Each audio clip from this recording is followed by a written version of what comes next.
कहानी का शीर्षक है कर्जदार लेकिन ईमानदार। इस कहानी कर्जदार लेकिन ईमानदार में एक लड़की की आत्मा मरने के बाद भी अपना कर्ज चुकाने के लिए भटकती रहती है।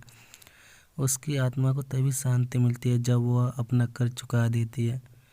वो अपना कर्ज कैसे चुकाती है, ये जानने के लिए आपको पढ़नी व सुननी होगी ये कहानी कर्जदार लेकिन ईमानदार। हर्ष बस में बैठकर हर रोज़ की तरह ऑफिस जा रहा था। आज भी वह 10 मिनट लेट था, इसलिए वह बहुत परेशान था। बॉस मुझे आज भी बहुत डांटने वाले हैं, ये सब उसके दिमाग में चल रहा था। तभी उसके कंधे पर किसी ने हाथ रखा और मीठी आवाज़ में कहा, एक्सक्यूज मी, क्या मैं यहाँ पर बैठ सकती हूँ? हर्ष हाँ बोलने जा रहा था, लेकिन उस खूबसूरत लड़की को देखकर उसकी आवाज़ गले में ही अटक जाती है और उसने सिर्फ सर हिलाकर हाँ में संकेत दिया। वो लड़की उसके पास बैठ गई। उस लड़की के शरीर में से एक अलग ही मनमोहक खुशबू आ रही थी। उसकी बड़ी बड़ी आंखें थी और लंबे बाल थे। हर्ष की नज़र सिर्फ उस लड़की के चेहरे पर टिक गई थी और उसका दिल अब सिर्फ उस लड़की के बारे में सोच रहा था। ऑफिस में बॉस क्या कहेंगे, इसके बारे में वह अब सोच ही नहीं रहा था। तभी उस लड़की ने हर्ष से पूछा कि आपको कहाँ जाना है। हर्ष उस लड़की को देखकर इतना पागल हो गया था कि वह खुद ही भूल गया कि उसे कहाँ जाना था। वो लड़की मासूमियत भरी नज़रों के साथ उसके जवाब का इंतज़ार कर रही थी। तभी हर्ष को अपना बैग देखकर याद आता है कि वह ऑफिस जा रहा था। याद आते ही वह हर्ष ने तुरंत लड़की को जवाब दिया, MG रोड। वो लड़की मुस्कुराते हुए बोली, आपका स्टाफ बस आने ही वाला है। हर्ष को उस लड़की की आवाज़ बहुत अच्छी लग रही थी। हर्ष के दिमाग में सिर्फ उस लड़की के बारे में ख्याल आ रहे थे। वो जानता था कि वह एक अनजान लड़की है, फिर भी वो सिर्फ उसी के बारे में लगातार सोच रहा था। तभी उस लड़की ने हर्ष के कंधों पर हाथ रखा और वो बोली, आप कहाँ खो गए? आपका स्टाफ आ गया और मेरा भी। इतना सुनने के बाद हर्ष बहुत खुश हो जाता है, क्योंकि अब वो कुछ और पल उस लड़की को देख पाएगा। बस रुकी और वो दोनों उतर गए। इसके बाद हर्ष अपने ऑफिस चला गया। वो लड़की भी अपने ऑफिस चली गई। उस लड़की के बारे में सोचते सोचते हर्ष ऑफिस में पहुंच जाता है। आज बॉस की डांट भी हर्ष पर कोई असर नहीं कर रही थी। उसका पूरा दिन ऑफिस में उस लड़की के बारे में सोचकर चला जाता है। शाम को जब ऑफिस से छुट्टी हुई तब भी वो बस से घर वापस जाते वक्त उस लड़की के बारे में सोच रहा था। उसकी नज़र बस में उसे ही ढूंढ रही थी, पर वो लड़की कहीं नहीं थी। हर्ष घर पहुंचकर डिनर करने के बाद सोने चला गया। नींद में भी उसको बस उस लड़की के सपने आने लगे। हर्ष को ऐसा सपना आया था कि वो लड़की बहुत दुखी थी और हर्ष की हेल्प मांग रही थी।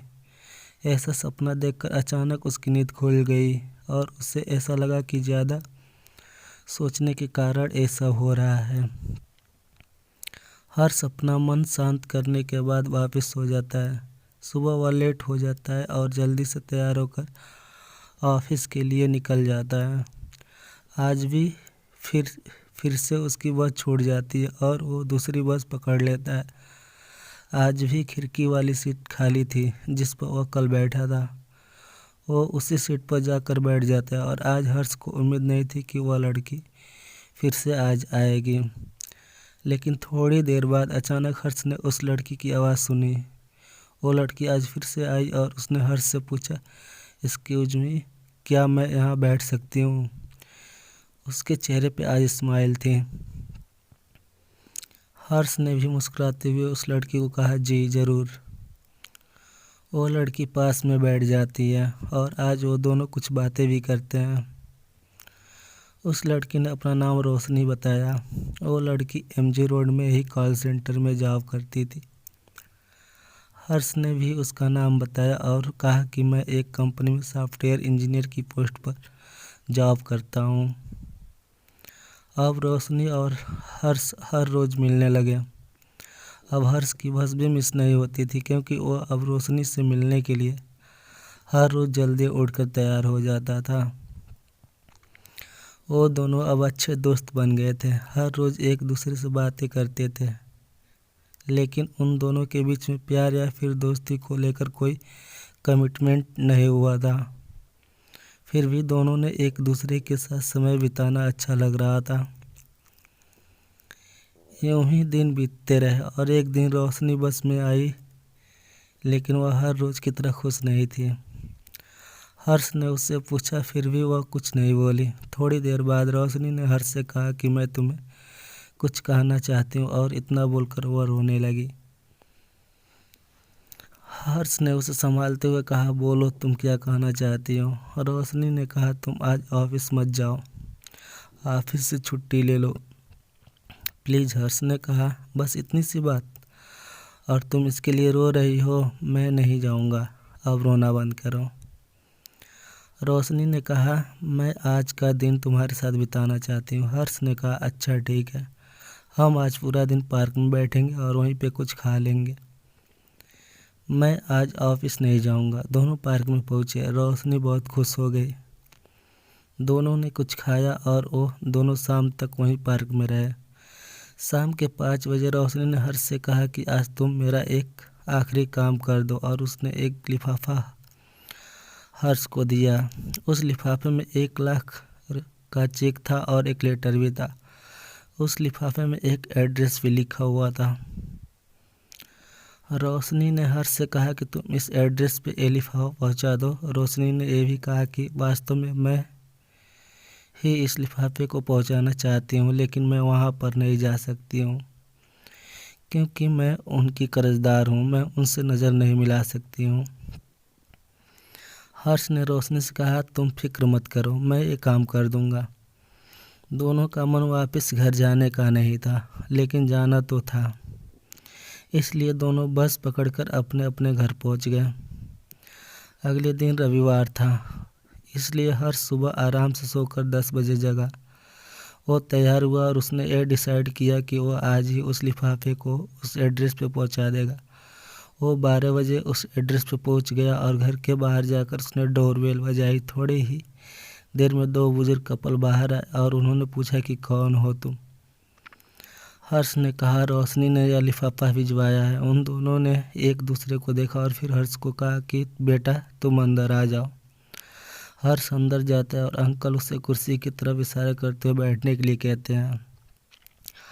आंटी जी ने कहा, बेटा मैं तुम्हारे लिए चाय बना कर लाती हूँ, और वो अंदर किचन में चली जाती हैं। हर्ष ने कहा, आंटी मैं पहले से चाय नाश्ता करके आया हूँ, आप परेशान ना हो। पर फिर भी उन्होंने जिद करके बिठाया और बातें करने लगे।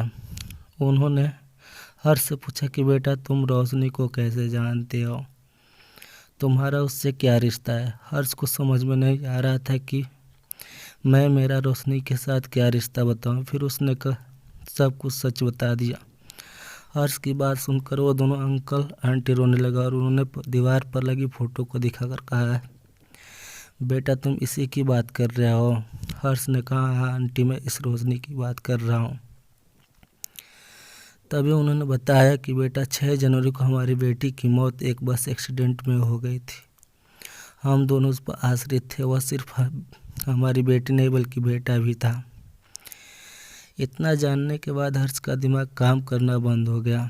उसे समझ में नहीं आ रहा था कि ये सब क्या हो रहा है।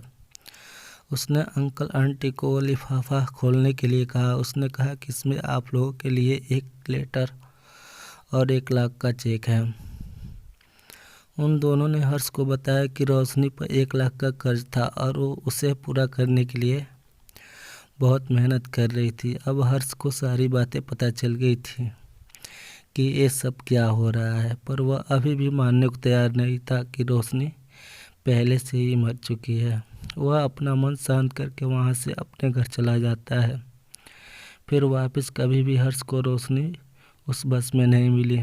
धीरे धीरे उसने भी ये मान लिया कि वो तो रोशनी की आत्मा थी जो कर्ज पूरा करने के लिए आई थी। नोट, कर्जदार लेकिन ईमानदार ये कहानी केवल मनोरंजन के लिए है। इसके पीछे हमारा उद्देश्य किसी भी प्रकार के अंधश्रद्धा का प्रसार करने का नहीं है। अगर आपको हमारी स्टोरी कर्जदार लेकिन ईमानदार अच्छी लगी हो तो अपने दोस्तों के साथ भी शेयर कीजिए और कमेंट बॉक्स ज़रूर बताइए कैसी लगी हमारी स्टोरी। साथ ही साथ को लाइक और चैनल को सब्सक्राइब ज़रूर करें। मुझे उम्मीद है कि आप सभी को ये स्टोरी ज़रूर पसंद आई होगी। Thanks for watching my video. धन्यवाद। बाय। मिलते हैं।